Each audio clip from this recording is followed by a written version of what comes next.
wasn't supposed to be like this. In and out, they said. A show of force, they said.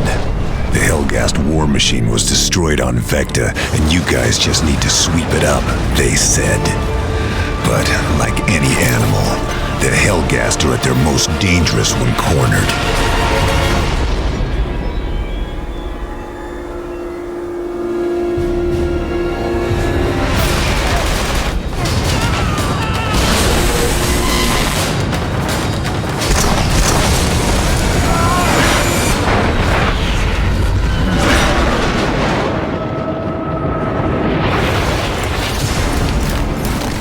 Killzone 2, we have created a world that is very hostile to you in many different ways.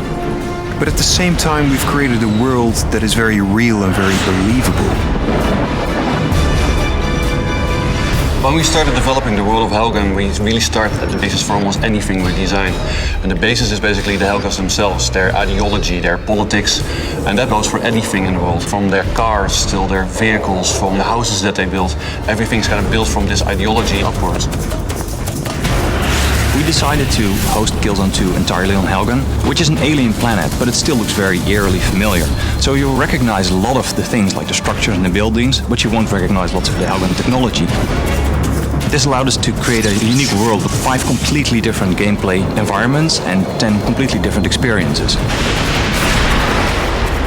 The audio really adds to the cinematic nature of Killzone 2. We have a dynamic music system, which means that whenever action is ramping up, the music will ramp up accordingly as well. Previous games we were limited by memory, the number of sentences we could trigger, but this time we stream it all from the Blu-ray, which adds to the variety, and the player won't keep hearing the same sentences over and over. Colonel Radek. The one thing that we're all kind of looking for, and a lot of people are talking about scale, for us it's much more about density. Everything in the world has to be extremely dense, the experience has to be dense, the action has to be dense. You know, you can look at the world and it can be very large, but it can still feel empty. So on a very small scale, putting nasty little details in the environment, water dripping everywhere, bugs and insects kind of throughout the game. One important aspect is the city itself. It needs to kind of look threatening. So we started looking at their architecture, how their skyline looked, making sure that it almost kind of looked like a ragged knife. For Killzone, we've taken inspiration from the great totalitarian 20th century regimes. You see that reflected in many things on Helgen. You see it in the architecture, kind of Stalinistic, pompous. You see it in the weaponry of the Hellgast, which is very mass-produced. Everything that is Hellgast and Helgen kind of feels very replaceable versus very individualistic for the ISA. The main thing about Killzone is immersion. Everything that we do, we want to kind of really immerse the player in the experience. We always wanted the Hellgast to be very menacing, and we needed to have a world that fit very well with that character. So we started looking at making everything be very scary, very hostile, very threatening. And there's a very good German word for that. There's a word that they call unheimlich.